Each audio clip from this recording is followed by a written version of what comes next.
So I thought it was a good time to tell this tale because I'm on the road. There's nothing really worthwhile listening to on the radio, and it's nighttime, and a lot of the circus clowns have gone home, so they're not out on the road blowing their horn and ramming into each other. So, like, when I got back to Washington, D.C. from California, I went home, and I had an older brother who pretty much beat me up all my life. He's trying to be my disciplinarian. He's 3 years older than me, about 100 pounds heavier than me, at least a foot taller than me. And he used to back me in a corner, kick me around. I'd use some of his stuff that would elicit getting beat up and stuff like that. I guess, you could say I asked for it, but I don't think that the harvest was commensurable to the sowing. So, like when I got back in 1983, hitchhiking from San Diego to Washington, D.C., I don't want to lose track, but I got caught in Flagstaff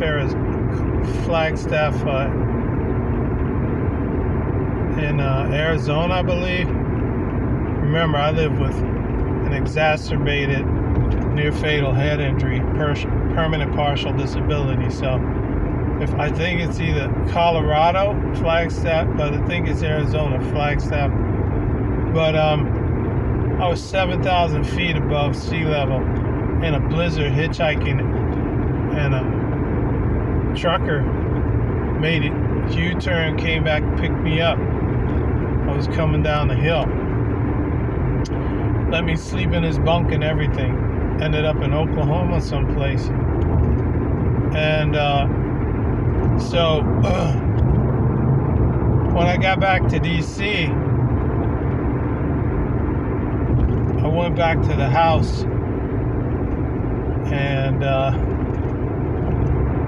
my brother, who's a Marine, hadn't changed in the 2.5 years I was gone.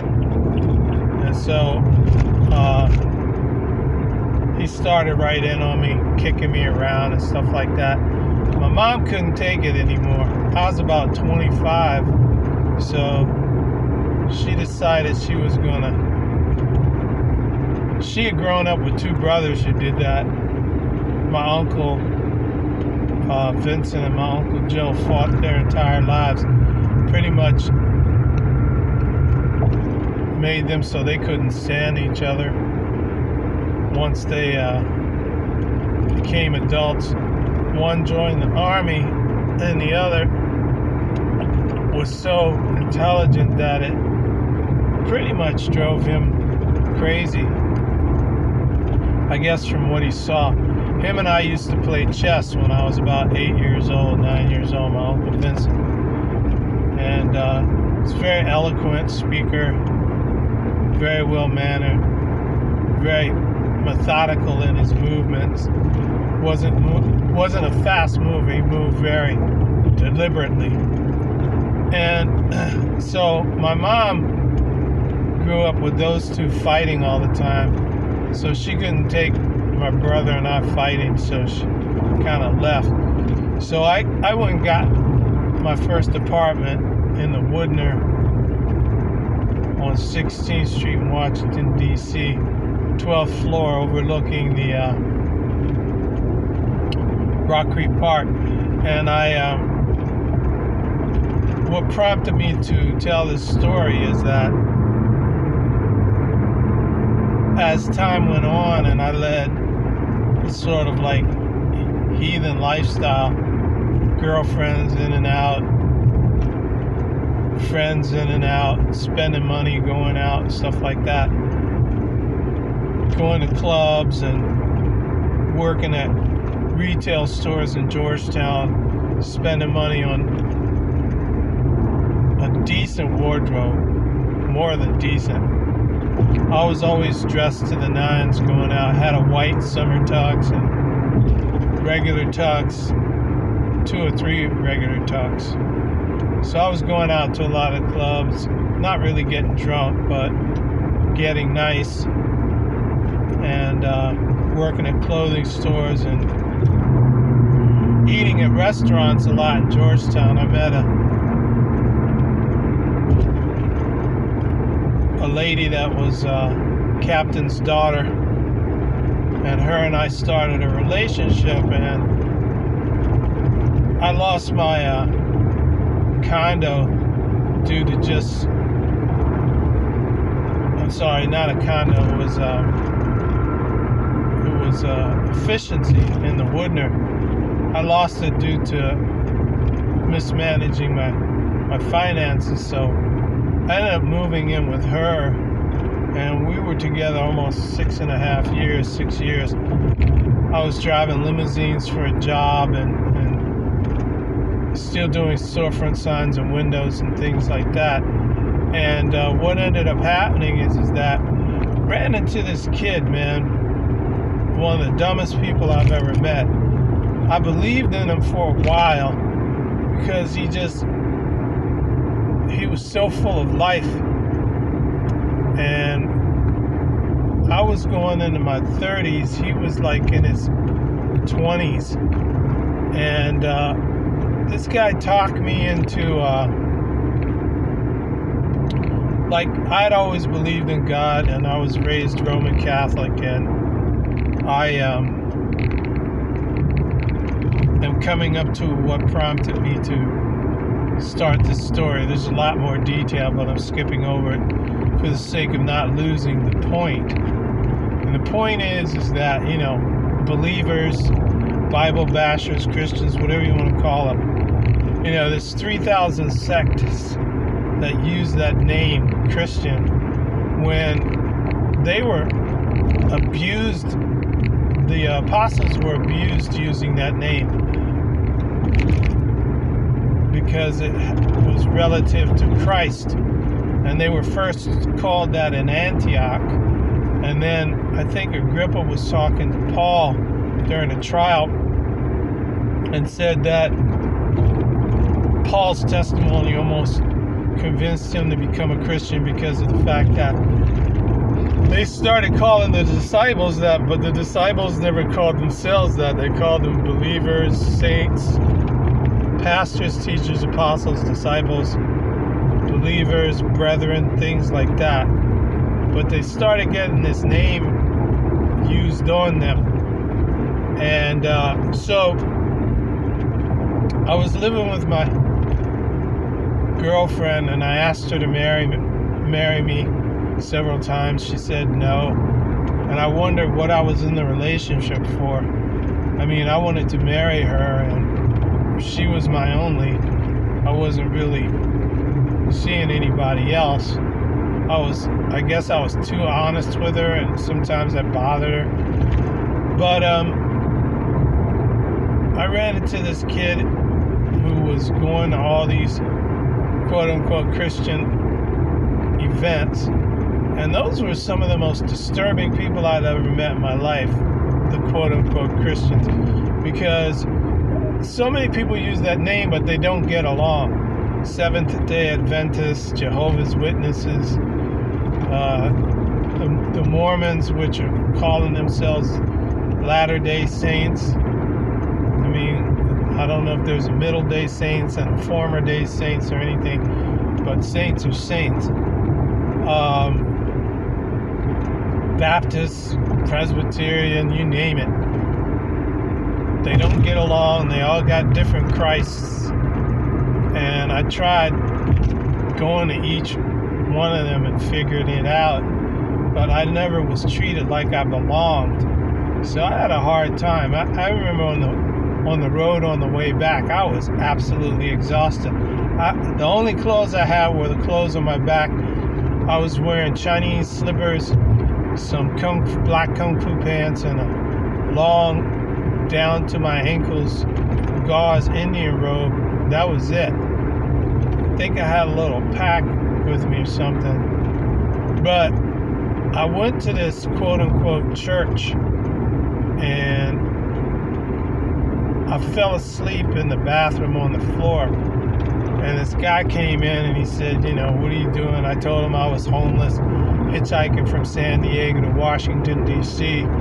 And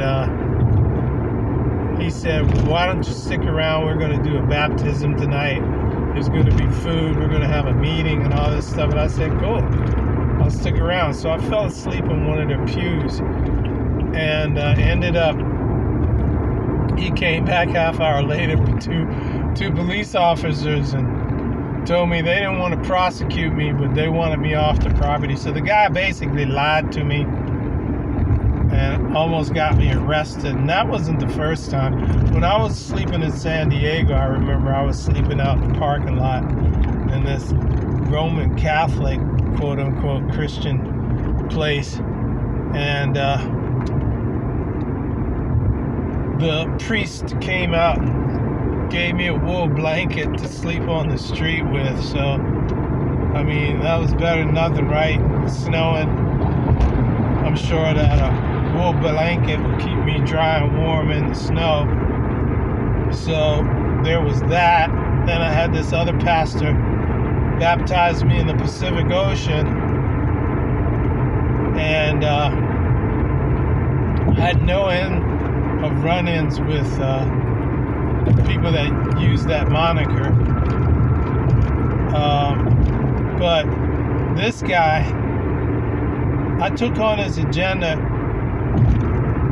got to know him, we're friends for like 18 years, and this guy convinced me that I was living in sin by living with my girlfriend slash fiance. I was driving limos, had a decent job, had a decent woman. She cared about me. She just wasn't ready to get married. I was about 34, 35. And so I went to this guy's quote-unquote church, and they all put the pressure on me, told me, I shouldn't be living with her like that. So I believed them, and I moved out into the limo and left her. And that didn't go over well. I was making really good money, had a lot of friends, I was the driver for the Washington Redskins. I used to take them after the game to Home Team Sports TV studio and then drop them off at home after they did their interview for television. Drove for people like Tony Bennett, Keter Betts, and a bunch of other people, and just walked off on my fiance and moved into my car, lost my limo job, ended up living on the streets and going to their meetings and Bible studies and stuff like that. And I'm telling you, they treated me like I was no good. They treated me like I was homeless. In the beginning, they were kind of nice to me, but they treated me like they didn't care about me and didn't want me around. And the head injury kind of interrupts the story, but I remember 1999, which is what made me think of this story, because in 1999 the computers were going to supposedly crash everywhere on everybody, and nobody was going to survive because all the computers weren't prepared to go to 2000. I'm sure a lot of people remember that. they were going to reset, and the fear was that it was going to be bedlam. There wasn't going to be any water, no food. People were going to be out in the street looting and hooting and killing each other and all this other stuff. And this one quote-unquote church I was going to started collecting like those big water jugs that all these companies that sell them for the machines, and they were collecting like thousands of sheets of toilet paper and all this canned food. And I knew deep down inside of me that this wasn't going to happen, and I didn't believe it. Plus, I had more faith that God was going to take care of me than people were. And these people actually told me that, you know, if the chances are that this is going to happen, and you're not doing anything to save yourself, and we're not going to give you anything if and when it happens. You can't use any of our toilet paper. We're not going to feed you. You can't drink any of our water or anything. You're going to have to deal or fend for yourself. And I said, that's fine. I don't want any of your stuff. I want my stuff. And I don't believe it's going to happen. I don't trust that it's going to happen. I think that it's just another one of those War of the World type broadcasts where everybody's just getting all scared. And I mean, I think it was worldwide, if not nationwide. Everybody was just waiting for that big crash where people are going to be robbing each other and pillaging and plundering and pirating and all that other stuff. And these people are amassed mass quantities of food, dry goods, had a storage place, bought a storage place, everything. And at the time, I had been in a relationship after losing my fiance because I moved out on her and I lost my limo driving job and all that other stuff. I lost her, and it just took me years to get over that. Then I got in an apartment. She helped me move in, and I left and went off on my own for about 7 years and amassed all this artwork based on heartache and sorrow and misery things in decoupage and these timpani drum heads on the concave side. So I was living in this apartment, and I ended up staying there for several years and moved out, and I was with these church people, and they were going through all these histrionics over the 1999 computer crash. And they told me point blank a lot of things. I had gotten another fiance, and we had gotten a place together, and I had moved her into my place that I had, and we moved into a bigger place and moved into a bigger place.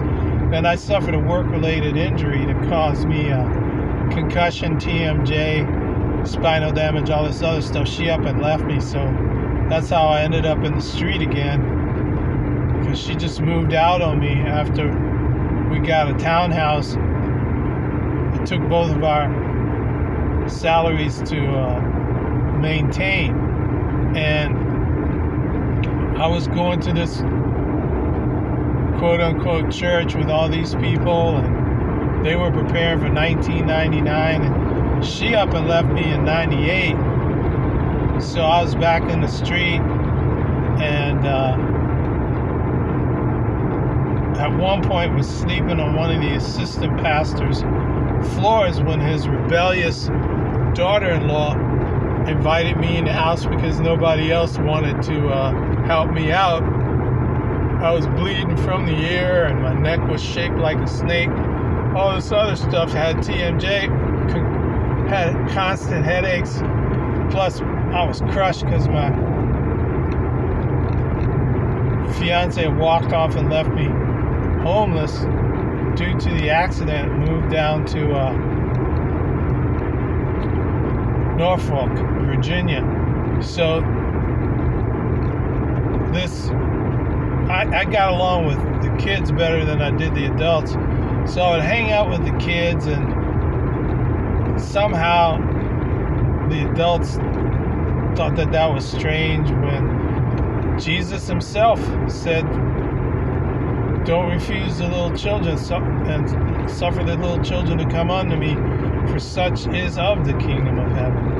And I got along with kids a lot. And, the adults accused me of all this nonsense from the pulpit, humiliating, insulting me, and embarrassing me to a congregation of about 30 to 50 people.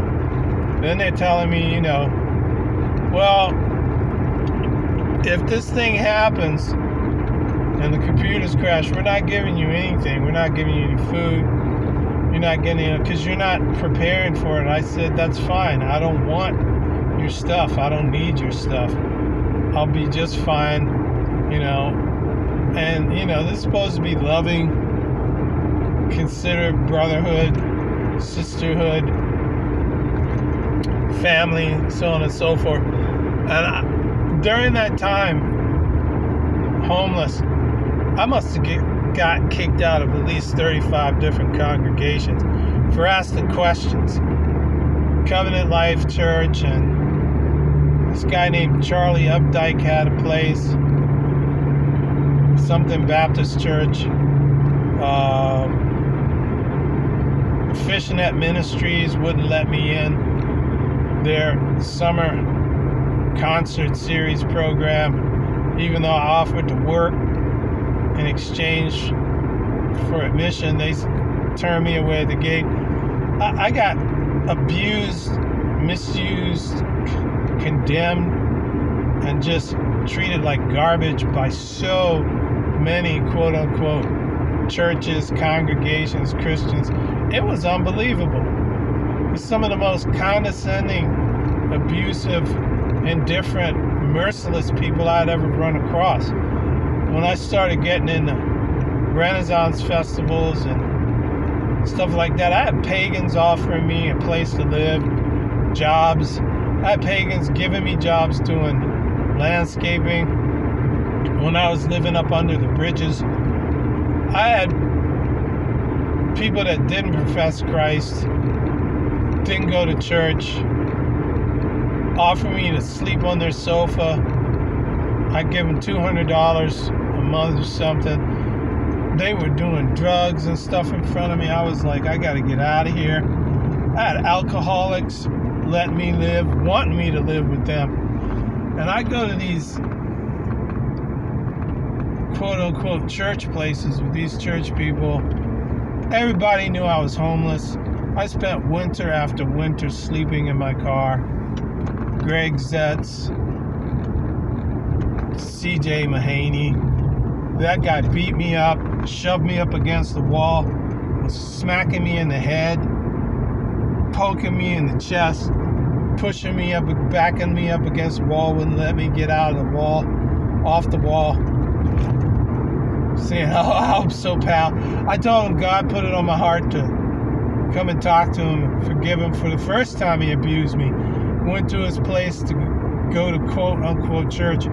Told him all this joking and acting like an entertainer on stage gave me grief. He came up to me, why don't you go someplace else then? So I went someplace else. Then when they moved out of their auditorium into their big old citadel, Covenant Life Church,